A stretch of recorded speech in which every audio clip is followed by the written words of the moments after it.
It's Clover, and it is day 14 of the Break the Stigma challenge. I unfortunately lost this video, the original Instagram video, and the reason I say it's unfortunate is because I had a lot of good stuff in there, and I think I even did a question thing, but for some reason it's missing from my archives, so I'm just going to have to tell you in the Clover version that I am now, a couple months later.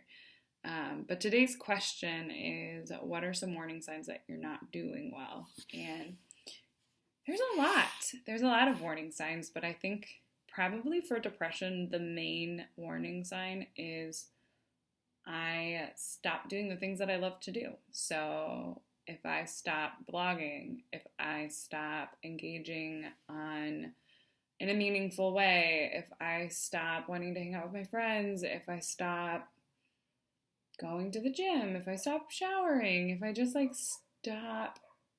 There's a dog barking outside, sorry, but I'm not gonna re-record this. Anyway, that's distracting. If I just stop participating in what makes me me, that's a really big warning sign. And I think that another warning sign is when my mood in general just seems to be more pessimistic. I think that when I'm really stressed out or really anxious or depressed, I just start to think that everything's shit and nothing really matters. And so it's really hard to get motivated. It's hard to get up in the morning and get ready. It's hard to shower again. It's hard to take care of myself. And everything becomes a chore. So I complain more, and my negativity comes through, and it's not like, one bad day here or there. It's like a consistent, Chloe's not doing well because she's clearly in a more dark headspace. So that's definitely a warning sign. Some other really major warning signs that people who live with me are aware of, and by people, I mean my one roommate, she would know if I was depressed, if my room was a disaster, if I had spent days in a row laying on the couch and watching Netflix. She'd know if I stopped cooking and started ordering in all my food, if I stopped doing the basic necessities of wake up and go to work and do your laundry on the weekends and go grocery shopping and make dinner, things like that, taking my lunch to work. So it's those basic things that you need to function on a daily basis become really hard, and it's really hard to just even take your frickin' lunch to work because you want to spend the last couple of minutes sleeping, because facing the world gets a lot harder to do when you're depressed or anxious.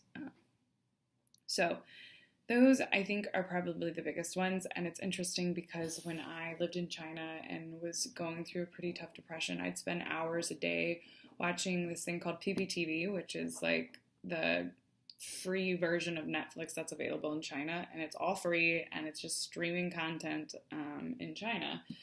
But I would watch hours and hours and hours, and I would stop at the bakery on the way home from work, and I would buy a couple of dozen different types of pastries, and I would sit in front of my laptop and binge watch Two Broke Girls and other American shows,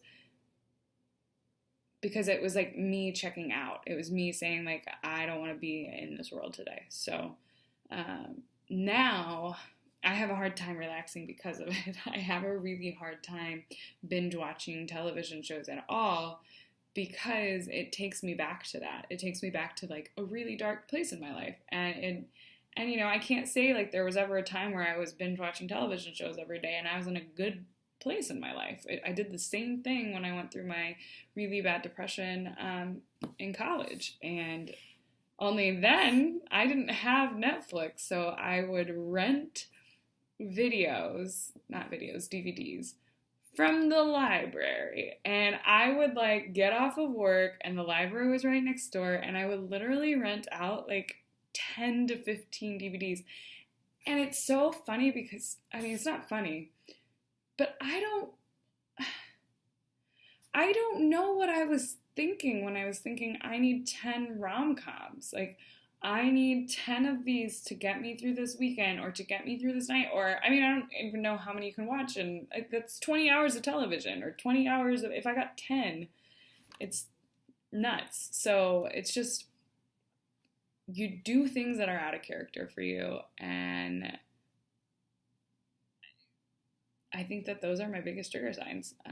Not taking care of myself and choosing not to participate in the day-to-day. So anyway, yeah, I hope this is helpful. And I'm not sure what the original Instagram video said, but I think that these are still true for me today. And